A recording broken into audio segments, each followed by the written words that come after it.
Before we go into some tools to help us let go of anxiety or worry, we need to understand what anxiety actually is. Now, stress is a short-term experience. We get stressed by somebody or stressed by an event. But anxiety is when it continues in the medium to long term, and it may come and go. In an earlier video, I talked about something called your sympathetic nervous system, sometimes called your fight or flight response. And this is what gets triggered continually when we're feeling anxious. And it's a protective response, a defense response.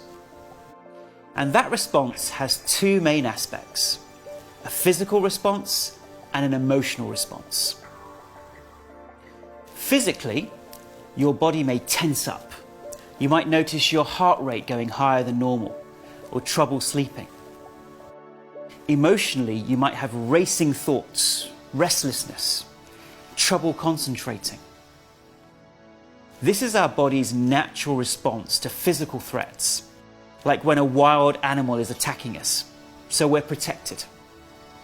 However, this physical danger response generalizes, and then we have the same physical response to emotional threats as we do to physical ones. This danger response is what I call survival anxiety. Biologically, our bodies want to survive, to pass on our genes to the next generation. But if we're under physical threat from, let's say, the virus, or under financial threat from the loss of livelihood, then these defense systems, these anxiety systems, will override our logical mind and will go into fight or flight mode. The coronavirus pandemic has put many people in touch with their own mortality, perhaps even the fear of death. And this is particularly true for those in the higher risk categories, like the elderly or those with underlying conditions. Now, normally, this protection response, this danger response, would switch off as soon as the danger eases or as soon as we put the situation into perspective.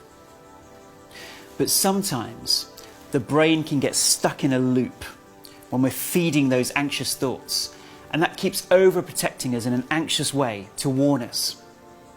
And in these times, we might be getting continually re-triggered when we watch the news or we see how the pandemic is affecting our daily lives. An anxious mind thinks of all the worst case scenarios, everything that could go wrong. And ironically, the mind does this as a way of minimizing risk. But by overdoing the protective response, so many anxious thoughts, it actually suppresses our immune system unnecessarily and affects our mood. So dealing with the anxiety is crucial to our mental, emotional, and physical well-being. And it's also crucial to boosting our immunity.